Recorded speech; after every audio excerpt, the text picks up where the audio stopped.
Oke, pada video-video sebelumnya selalu kita mengulang-ulang bahwa senyawa itu tersusun atas dua atau lebih unsur-unsur dengan perbandingan massa unsur-unsur di dalam senyawa tersebut itu selalu tetap gitu ya.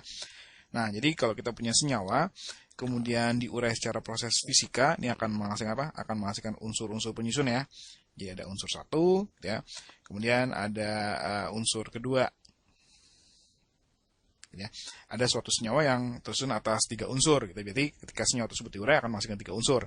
Ada senyawa yang tersusun atas banyak unsur ya. Jadi ketika diurai akan menghasilkan ya banyak banget unsur. Nah, kemudian senyawa termasuk materi atau zat, unsur juga zat, dan bedanya kalau unsur itu tidak zat atau materi yang tidak dapat diuraikan lagi secara proses kimia gitu ya. Nah, tapi kalau misalkan kita punya suatu unsur gitu ya, misalkan unsur besi gitu ya. Kemudian kita bisa belah, misalkan dengan alat tertentu kita bisa belah, menghasilkan bagian lebih kecil lagi. Kemudian kalau kita bisa belah lagi menjadi bagian kecil lagi, kemudian kalau kita punya alat yang bisa membelah sampai bagian kecil-kecil gitu ya. Jadi kita belah jadi kecil lagi, nah sampai suatu saat nanti ada bagian hasil belahan itu nggak bisa dibagi lagi gitu ya.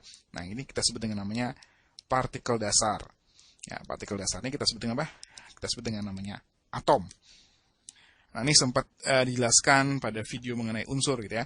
Dimana dalam tiap unsur itu tersusun atas atom-atom gitu ya. Dimana kalau unsur satu berarti tersusun atas satu atom, dan atom-atom penyusun unsur itu dia sejenis. Gitu, jadi atom-atomnya sejenis ya. Jadi unsur satu ini tersusun atas banyak banget atom-atom gitu ya. Dan atom-atomnya ini adalah atom-atom yang sejenis. Ya, jadi dalam suatu unsur ini, satu unsur tertentu, dia atom-atomnya sejenis. Jadi dalam hal ini antara atom yang satu dengan atom yang lain itu sama dalam hal ukurannya dan masanya. Ya. Kemudian tadi senyawa diurai secara kimia menghasilkan unsur satu sama unsur dua. Nah, unsur dua pun juga tersusun atas atom-atom, gitu ya.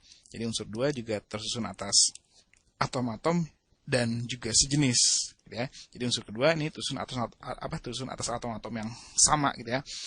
Ini atom-atom unsur yang kedua ini. Nah, cuma beda antara unsur yang satu dengan unsur yang kedua itu jenis atomnya berbeda. Ya. Jadi atom di unsur satu beda dengan atom di unsur kedua ya, baik dalam hal ukuran, baik dalam hal massa atau dalam hal sifat kimianya gitu ya. Jadi ini unsur yang pertama saya buat atom-atomnya warna hitam, unsur yang kedua saya buat warnanya merah ya, untuk memudahkan bahwa tiap unsur ya, antara unsur satu sama unsur yang kedua itu jenis atomnya berbeda ya. Cuma kalau dalam suatu unsur yang sama, itu tersusun atas atom-atom yang sejenis ya.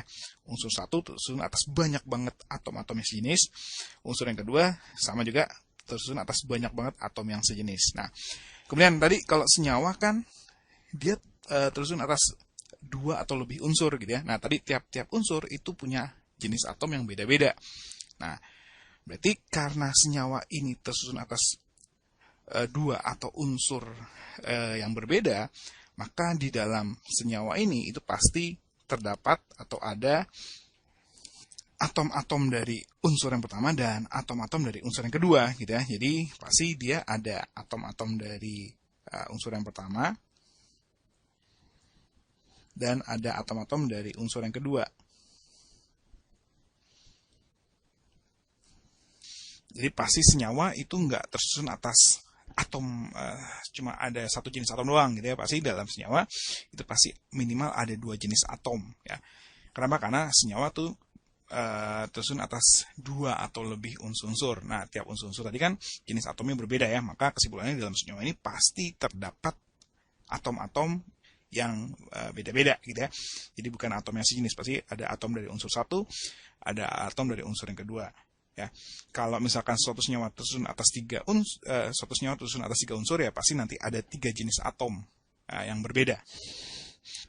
Nah, kemudian setiap materi atau zat ya, materi atau dalam ini materi zat tunggal gitu ya, itu tersusun atas partikel-partikel materi.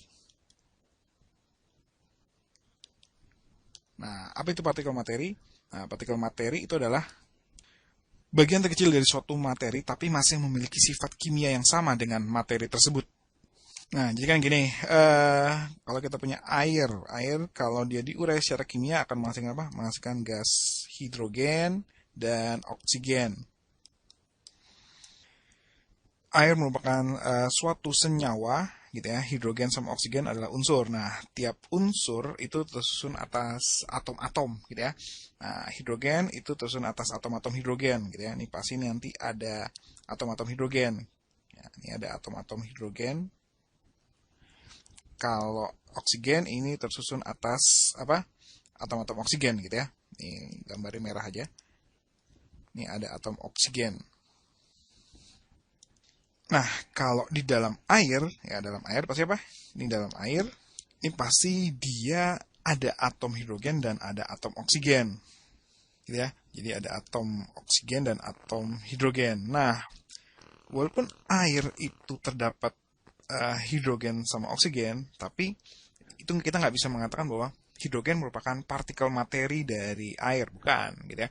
Dan oksigen juga bukan merupakan partikel materi dari air. Nah, berarti kita nggak bisa nyebutin gitu ya. Jadi hidrogen itu bukan merupakan partikel materi dari air, oksigen juga bukan merupakan partikel materi dari air. Kenapa? Karena hidrogen itu sifatnya memiliki beda sifat dengan air. Jadi oksigen itu juga punya beda sifat dengan air, gitu ya. Nah, yang merupakan partikel materi dari air yang mana? Nah, yang merupakan partikel materi dari air itu yang ini nih. Nah, inilah merupakan partikel materi dari air. Ya, jadi partikel materi dari air itu adalah ini nih. Ya. Jadi kalau ada air, kemudian kita bisa belah-belah gitu ya, maka akan dihasilkan bagian terkecil dari air yang masih memiliki sifat sama dengan air tersebut gitu ya. Itu adalah apa? Ya, itu adalah ini nih. Ya, kita sebut dengan partikel materi dari air. Nah, partikel materi dari air itu disebut dengan namanya H2O gitu ya. Jadi kalau ada air, kemudian kita pecah-pecah, ya, kita pecah-pecah sampai suatu bagian terkecil. Tapi bagian terkecil tuh masih punya sifat yang sama dengan air yang awalnya, gitu ya. Maka itu disebut dengan apa? Itu disebut dengan namanya partikel materi. Ya. Karena apa? Karena ini H2O ini itu masih memiliki sifat kimia yang sama dengan ketika air yang masih banyak ini ya. Jadi satu partikel H2O ini dengan air yang banyak ini, ya, misalkan air dalam gelas gitu ya, dalam gelas dengan partikel H2O ini masih punya sifat yang sama nih, masih memiliki sifat kimia yang sama. Nah, itu disebut dengan apa? Itu disebut namanya partikel materi. Nah,